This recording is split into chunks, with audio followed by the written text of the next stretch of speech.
beautiful day out there in Piscataway, back on the grass for practice. I thought we had a lot of good work today. Still a couple things to clean up tomorrow in our walkthroughs, but that is not uncommon when you get to these type of game weeks. Before I take questions, I would like to say how honored and excited I am to be renamed the honorary coach for the Special Olympics of New Jersey. I spoke to Mark Anderson yesterday. I think they released something for their organization, and the Special Olympics is something that I've been involved in for a long time, and certainly have been witness to a lot of these events over the years. And I'm proud to be their coach, and excited that they were willing to have me back again this year. Questions? That's something that's also close to you, right? I mean, in terms of... It is. I have a special needs sister, yeah. and I grew up going to the different Special Olympic events. And one of my most vivid memories of my childhood was at Sachem High School in Long Island at a Special Olympics event, meeting Jumbo Elliott, who was one of the larger humans on the planet, and at the time, as a younger person, seemed even bigger than that.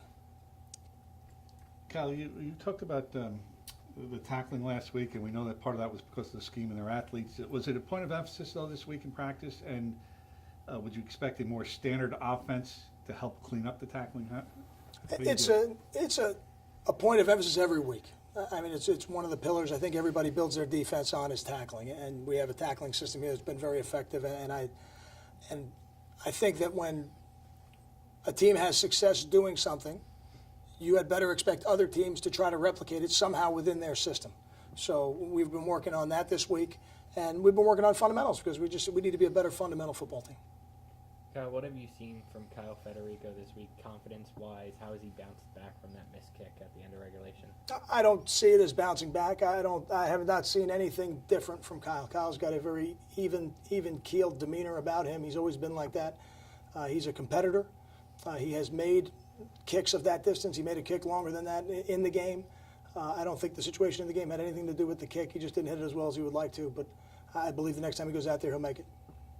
What stands out to you as being unique in the relationship between Gary and Leonte?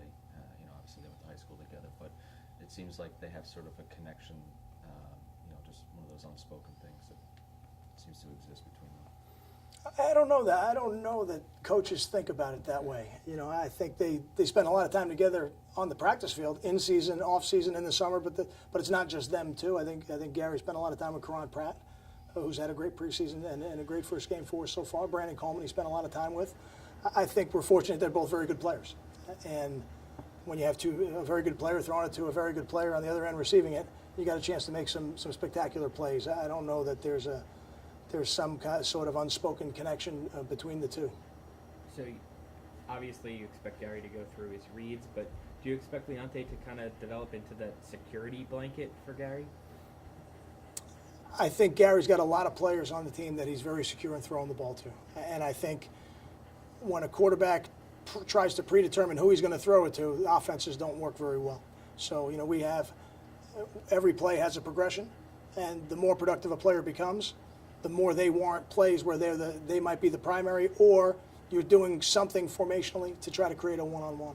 And I think we got a couple guys that are in that category right now, and Leonte would be one of them. Kyle, I know you won't alter your offense because somebody's in pursuit of a school record, but Brandon Coleman's close. Are you aware of it? You think his teammates are aware of it? He needs 2 touchdown catches to tie Tim Brown's school record for career. Is it something you know about?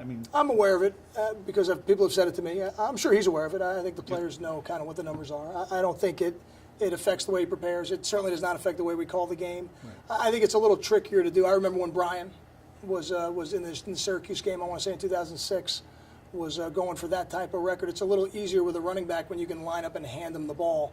Mm-hmm. I don't know that it's that cut and dry with a receiver all the time. So, it's something he's aware of, but Brandon's going to get plenty of opportunities to catch the ball this year within our offense. So if that leads to a record, that's fine. And if it doesn't, and it leads to wins, I think Brandon's going to be fine with that too.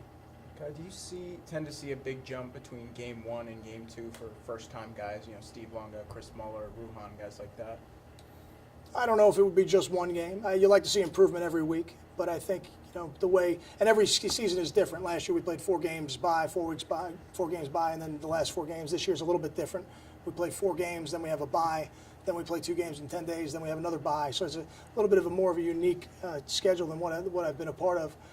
So I think for us, we would like to see a steady progression through the first 4 games and then have a bye week to evaluate what it is we need to work on the bye week. But right now, we're worried about today. And we just finished practice, and we're going to go back and watch it and evaluate it and see what we got to clean up for tomorrow, and then play a game on Saturday that hopefully, from a fundamental and from an execution standpoint, is a better game than we played last week. What kind of excitement level are guys like that giving off, knowing it's going to be their first home game at Rutgers, and especially, sold out student section, everything like that?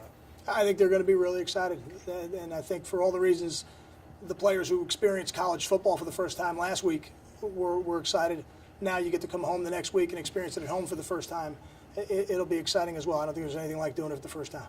What did you see from how Gary responded to adversity in the game and the loss, and how did that show his development as a leader on this team? Gary's a competitor. He's a competitor first, and he's developed into an excellent leader as he's matured, as he has performed better and more consistently, and as he has worked with the other players on the offense, being an upperclassman now. So I don't see the bouncing back in the game. What I see that as is his competitive spirit, and that's Gary. Gary is going to go out there, regardless of what the defense did or didn't do on the last drive. Gary will go out and compete, and I think he's always been like that.